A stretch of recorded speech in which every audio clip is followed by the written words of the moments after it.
I'm working for ALD Vacuum Technologies, and I'm heading an organization which is named Automation and Industrial IT. It means the major tasks of my jobs are making our machines, our systems smarter, more digital, making the process and the processing around our machines smarter and more digital, and on the other side, making our own production, our insights, our own processing, and the manufacturing of these plants and the systems more digital, more efficient, more intelligent on this way. Within the next 30 minutes, I will give you an overview, 3 steps. First of all, the major topic is knowledge, the resource of the future. From our point of view, one of the strategic elements to secure the future healthiness of companies in general, specifically for our company as a special machine manufacturer. And I will give you an idea about why it is important. It means try to understand our business model, our role within the market. Second one, I would like to, reflect together with you the main challenges and the main requirements we see from our customers. And in the final stage, I would like to give you some ideas, some perspectives, how we have managed and solved the situation so far around knowledge preservation, knowledge preparation, knowledge processing within our companies to enhance finally, the complete operation parts. Starting with the positioning of the company, ALD is the engineering department within the AMG group. AMG is a traditional mining company, which is dealing with everything beside these, commodity metals like gold, silver, steel, copper, and other things. We are dealing specifically and mining things like antimony, silicium, graphite, well known specifically we know as critical materials within the wafer technology, solar industry, in medical parts, hips and machinery parts in one hand. On the other side, we have these departments with clean energy materials, and specifically lithium, vanadium, and tantalum are more or less core elements to, drive, enhance, and optimize everything what we've learned about so far with E-hype, batteries, and so on, to make the thing more efficient, to make it more capable, and so on. So you see, I think a quite interesting thing, and the strategy of the AMG group is that they are not only mining the thing, it means bringing the thing to the surface. It means they would like to support their customers over the whole life cycle of these products, the resources itself. It means from the mining to the recycling, and from the production to, finally building in corporations elements for specific things. So there is some kind of, platform strategy around these critical materials. And our role within AMG Engineering is we are, primarily responsible for building specific machines to process these goods in different ways. And on the other side, as an ALD engineering company, we are, also being responsible for mounting, for projects, for plant engineering, and so on. And in 2018, we implemented within the organization my team, Automation Industrial IT. It means we are responsible for the whole, digital transformation part within the AMG group. We are the, digital competency center within the organization. Because we saw that there is a strong need in consolidate the knowledge, the operation in one hand. And what we did is we did not hooked up like other companies, some kind of, let's say, corporate startup, named it in a different sense, and put it into some kind of, let's say, additional or extraordinary organization out of the traditional business. We are, let's say, more or less implemented into in the organizational processing of the group, and we are let's say, more or less part of the DNA. Yeah, that's our strategy. And give you an idea how it works. This is more or less, let's say, the business model we are serving and we are supporting within the digital strategy. One hand, you see the machines. It's something which is, let's say, the size of a family house, for example. You have 2-3 layers, 2-3 leverages. On one hand, we can name it dinosaurs. And the quite interesting and the challenging part of our business model is there are no series of machines. It means traditionally the customer came to us, say, I would like to establish a specific processing of these materials. This is my competitive advantage to the market itself. Are you able to build the machine around this process? And this is what we did. Right, you see one hand what is significant for these machines. They have no surface, they have no shelter, because they are unique. And when we're talking about this one, we are talking about, let's say, more than 3,000 of these systems worldwide installed right now in more than 1,000 companies. We are somehow a hidden champion in these things, and on the other side. I think the production life cycle of such kind of machine could stay for 30 up to 50 years. Yeah, right now we are dealing with a digital project, a modernization project, which is a real modernization project, where one of these dinosaurs come to the surface, and it was implemented on the customer side 1971. And you can see, compared to the thing of knowledge, who is able to describe, to design, to get the insights, to get the characteristics of these machines, which was implemented 50 years ago. Customer came to us and say, look, there is your logo on the top. Hey, it's your thing or not. Right, you're responsible for something. I have a clear, strong vision as a challenge. Bring it into the digital world. Now it's up to you to make it. Right. And we started to research, to investigate, to figuring out the relative, the most critical, the individual information around this specific machine. And give you an idea, the machine itself is about 25 meters long, 25 meters width, has a height of 15 meters, for example. And on the other side, it's documented by more than 1,500 kilos documents. So now we are talking about knowledge management. Figuring out what is relevant, what's not. Try to figuring out what is still sensible for the future.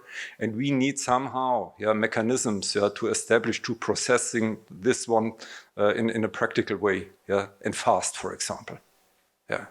It's one thing. The other one is we have these heat treatment services. It means we own and operate such kind of machines for our customers. Most of them are coming out of the airplane industry or the automotive industry, for example. It's more than 60% of our business there, right? And specifically automotive and also in the airplane industry, that there is a need in saying, look, I'm focusing on new systems. I'm focusing on the e-mobility thing, right? But on the other side, I need to provide to my customers spare parts for a series which is 5, 6, 8 years old. I'm still in restructuring my processing. I need somebody, lot size number 1, who is able to provide me these spare parts. And this is our job. They came to us. We put it into our factories. 4 of these factories we own by ourselves worldwide: China, Mexico, US, and one here in Germany. And then these guys are coming to us and saying, look, could you produce this one for us? And we will do it, right? The other one is we have an after-sales organization and a web shop, which means we have these customer intimacy already in place. You can order the spare parts for these machines automatically. We are dealing with digital processes where we propose the customer to order this one in advance, predictive maintenance, preventive maintenance, processing, and so on and so on. And finally, we are on the other side dealing with complex services around how we operate these practical things, the handling of the materials on the customer side with our operational members and employees, due to the fact that this is a quite uncertain, quite unclean environment. You can imagine, hot, dusty, and infected by electrical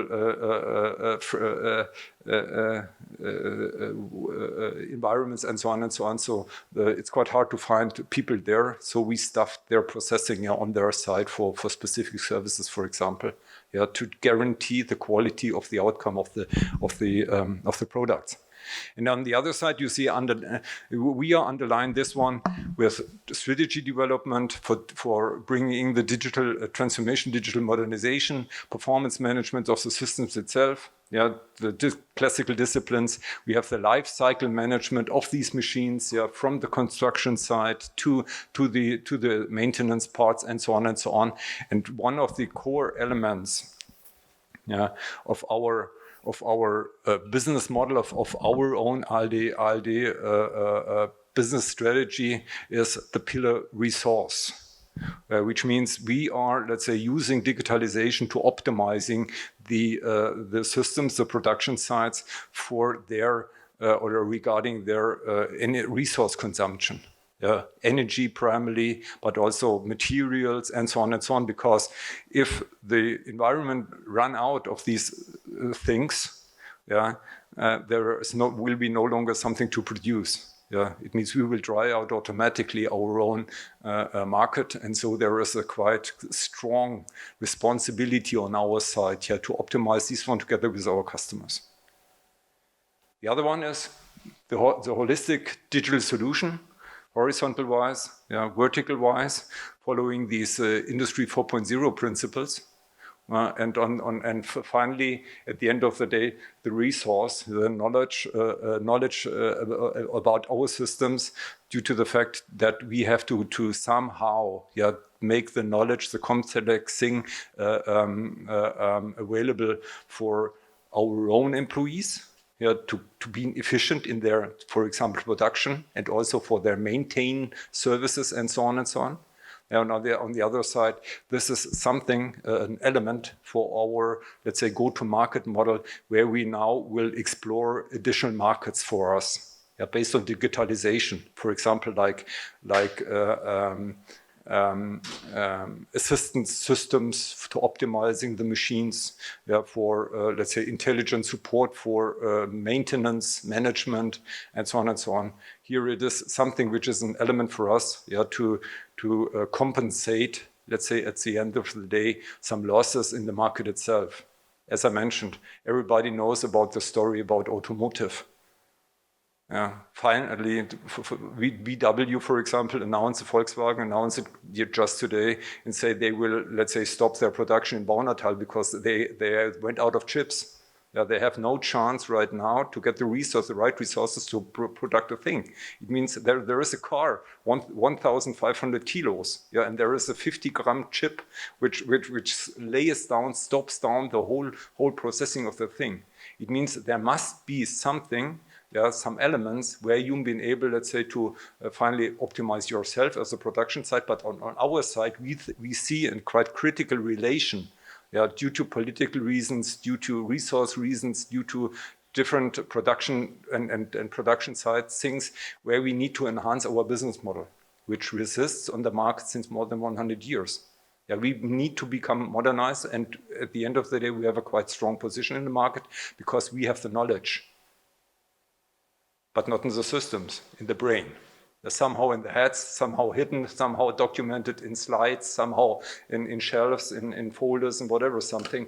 It means we need somehow to implement processings, mechanisms, platforms, environment to get, let's say, quite easy and supported access to the knowledge around our machines. Here, I think, when we're talking about the knowledge, we're talking about, let's say, what are the requirements of our customers. We need an effective evaluation of system capabilities over the life cycle. The trend right now is that everybody have heard about these smart factory, plant of the future approach, and so on and so on. Get rid of the legacy thing, right? And try to prepare yourself for the future, which means re-engineer something is quite cost effective. On the other side, it's a long-lasting thing, and you need to put many money in out of the pocket, and invest it into the plant future. But finally, where will you get the right information that the plant you are planning for is quite optimized? It comes out of from the legacy world, out of the systems which are operating the thing more than 15 years or 20 years or whatever something. So you need somehow to combine this one, the knowledge about the actual thing, and make it available potentially on digital platforms for the future.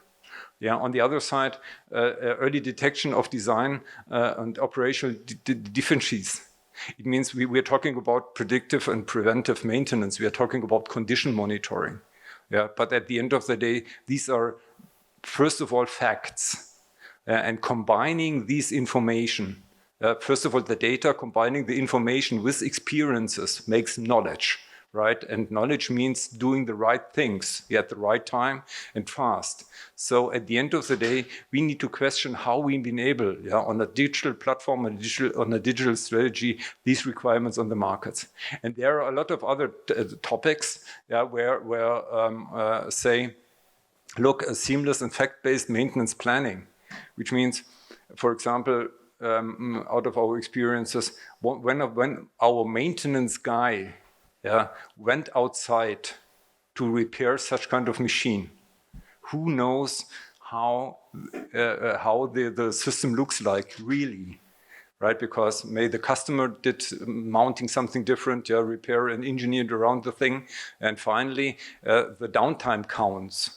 Customers looking on the watch, like I did here for my slot, and saying, look, you know that every minute, every quarter, every hour is cost, let's say, a 6-digit euro size of money.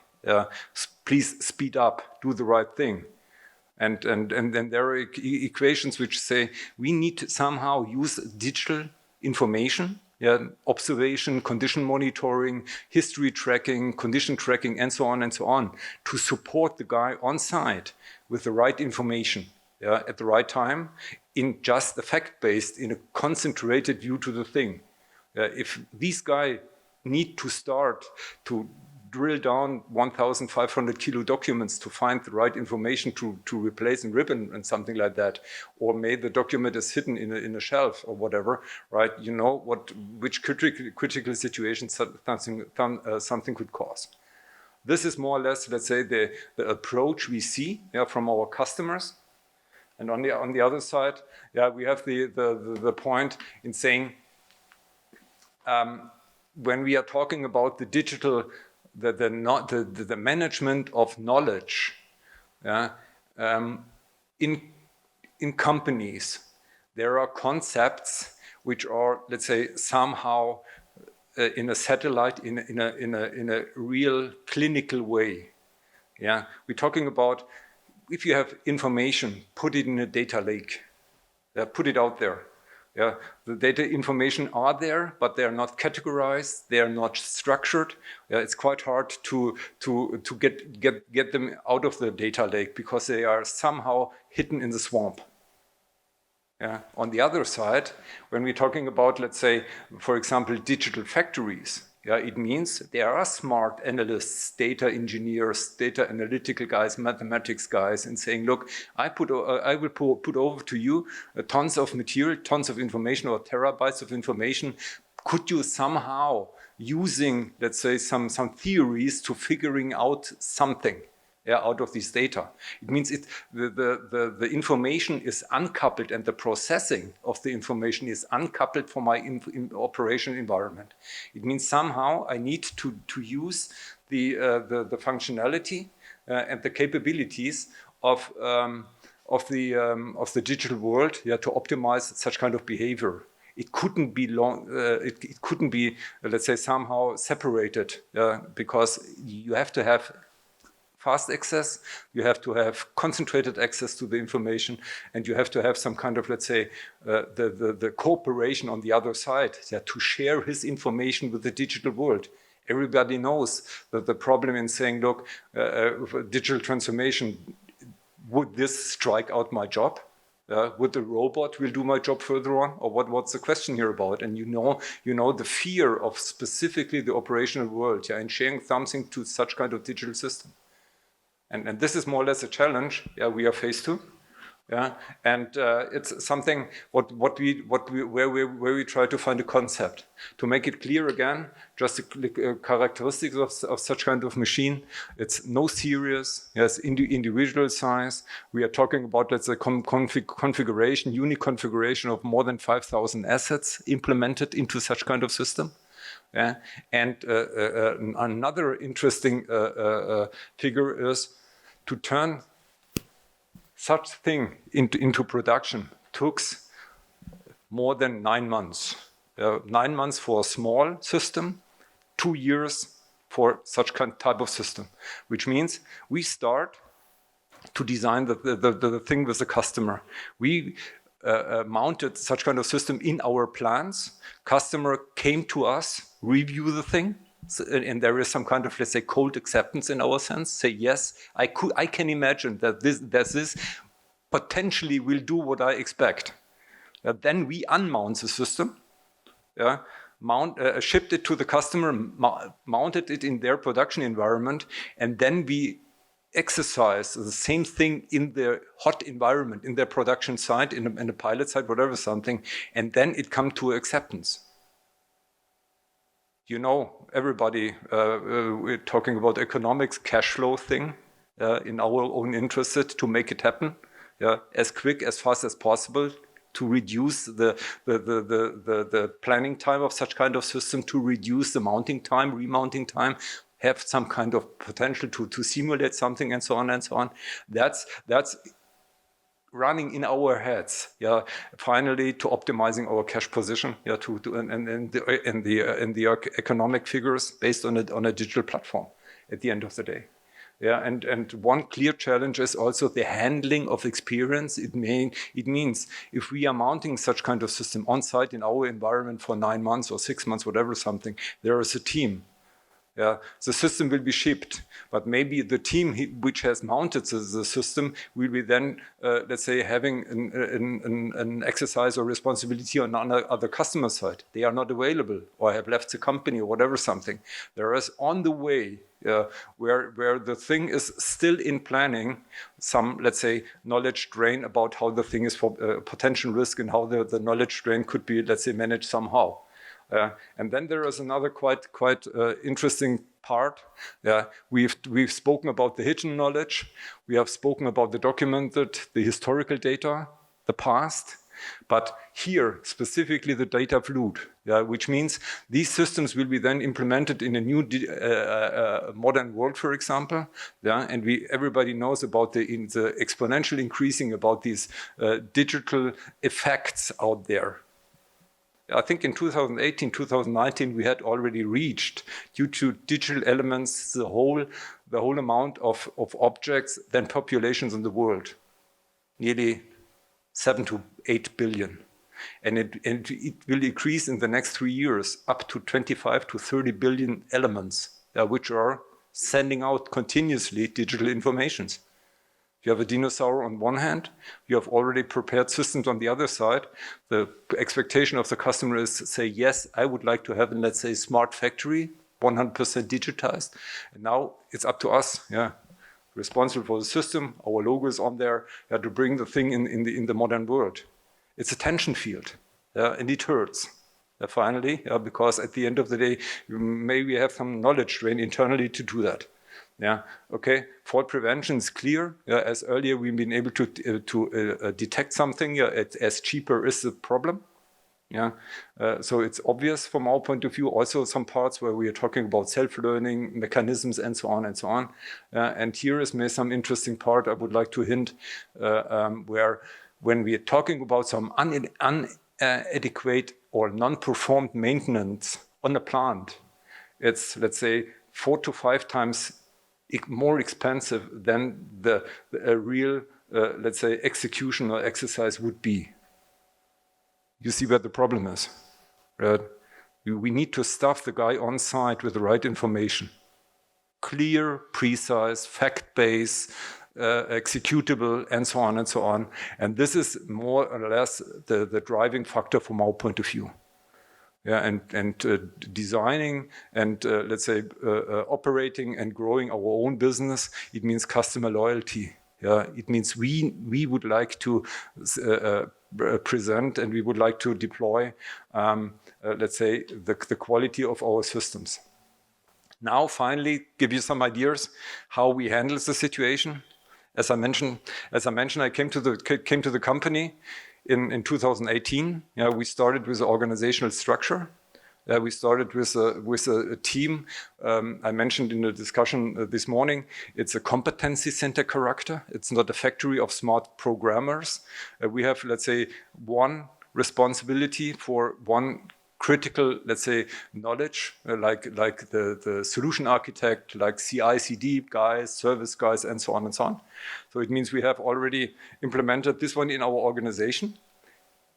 And we have then a partner ecosystem, yeah, where we can, let's say, get access to the specific knowledge for specific technologies or specific solutions. And the norm factor of our work is the platform, what we've named ALD Expert. And ALD Expert is not, let's say, a traditional main IoT platform or Industry 4.0 platform. What we try to establish on this platform is to standardize and to optimize communication in a standardized way due to industrial standards. And the other one is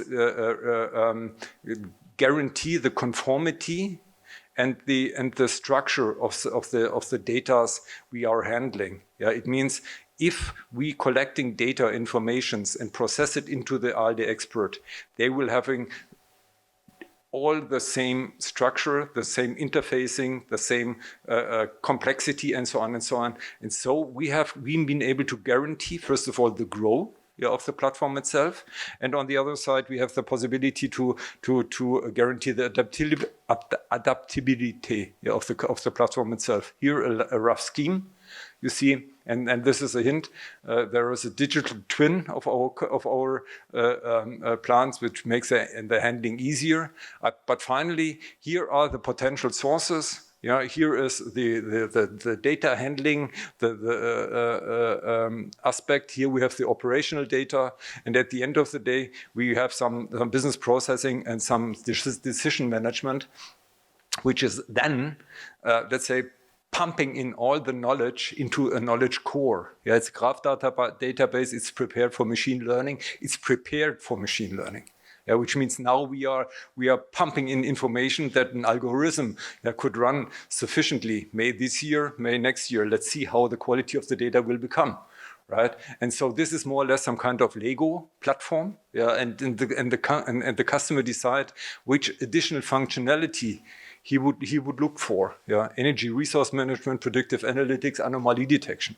And this is another one, what we implemented in our business process management and decision management thing is a way how we enable to optimize, let's say, knowledge management and processing this one automatically due to a decision engine, right? It's a concept behind that.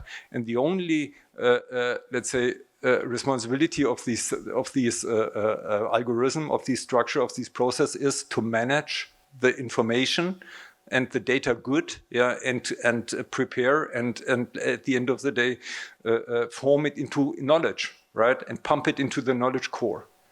That's what's happening then in the computing power of the system itself. And on the top you see our digital twin. And this is, let's say, our interaction, our human interface between the system and the operator or the maintenance guy. It means motivate the people on the other side, yeah, to play with the machine, yeah, to communicate with the machine, to spend your information and your expertise and feed it into a system. We will, let's say, extract it and compute it in the background in the platform. Yeah, here it's a little bit more in detail. We have informations, you can drop in some pumps, you can having a walkthrough through the machine and something like that. You can see the current state. And on the other side, you have the possibility to pump in, drop in by speech, by picture, by document, by typing in something like that, your information and share it with the machine, with the object. And at the day and at the moment where you drop the save button, it is tapped to this object and it is, let's say, shared knowledge to the system itself. And then we have the possibility to operate and process it internally. Yeah, get the information out of the heads of the guys. If the guy, it shouldn't be a difference between put it in paper, yeah, and put it on a shelf, or on an easy way, speech to the machine or speak to the machine, yeah, native language support and whatever something, yeah, and let's say tap it like a post-it, yeah, onto the object, and then it will never be gone lost for the future sense. And so we grow when we try to grow the information out of the heads of the people who are dealing with such kind of systems and such kind of machines. And at the end of the day, these informations are processed by the platform. They are managed, they are consolidated, they are optimized. Maybe there is some question because it's an uncertain information that the guy out there is sharing with us, and so on and so on. And so we have a continuous growth, yeah, driven by our customers, driven by our maintenance guys, driven by our engineers in, let's say, growing the amount of knowledge around our systems. It makes life easier to get access to also historical data, informations which are formally being, let's say, positioned in a shelf or whatever, right? So what does it mean? Yeah, what we need finally, yeah, it's not having a smart system which produces data or information. At the end of the day, we need to understand, we need to define what you would like to reach. Yeah, and what are the critical elements to reach the thing, the goal, the target, what we plan so far, economic-wise, or here in this sense to optimize, let's say, the handling of a process of quite complex technical object or environment. Yeah, and one point is quite important for us, and that's the last statement from my point of view. We need to emphasize everybody who is dealing with such kind of complex thing, to work together with us and with the machine itself. Having some kind of, let's say, gaming character, yeah, having some kind of smart interaction and having some kind of, let's say, motivation from their point to share their knowledge, their information, their whatever something with the system, so that we've been able to operate, process, and prepare it for the future world. That's more or less our key. And some lessons learned, what we did before and what we changed so far is we implemented some kind of processing regarding avoiding failures, a failure management system. And because the failure costs, like you see in the scheme before, are becoming quite high, becoming quite expensive. It was a management a project, yeah, and was designed top down. It means the requirement list, yeah, describes exactly what the management needs, yeah, in case of reporting, yeah, in case of status information, whatever something, yeah. But communicating the failure, yeah, on the plant floor, on the operational floor, we put in the system into production. Yeah, and it was not accepted, yeah, by the guys out there. Too complex, too whatever something. Yeah, it doesn't helpful. Let's say it's too complicated for me to handle it on the machine self. So we stopped the project and started with some kind of, let's say, interviews on the production side for 1 month. Yeah, only asking, questioning the guys out there. Yeah, and try to see what would be your expectation of such kind of system, yeah, that would be help you in your daily work, in your daily business. Non talking about KI and machine learning and whatever something. Just what is the operational side? What's the handling stuff which is attractive for you and motivate you to play together with this machine? And we re-engineered our project, starting in the Q3 last year, having the first prototype out there right now, where we are now having, let's say, the design from the plant floor, from the production floor, and brought it in, let's say, in such kind of system, as you see so far. And the rest, if it is condition monitoring, or is it predictive maintenance, or is it machine learning, or is it whatever something, any kind of these smart buzzwords, that's up to us. There's a functionality what we provide. And so this is something where we see a quite good improvement in case of the quality and the target and the goal of the project itself. That's my story regarding knowledge management, and hopefully I could give you some ideas why it becomes so important to concentrate on this topic. Thanks a lot.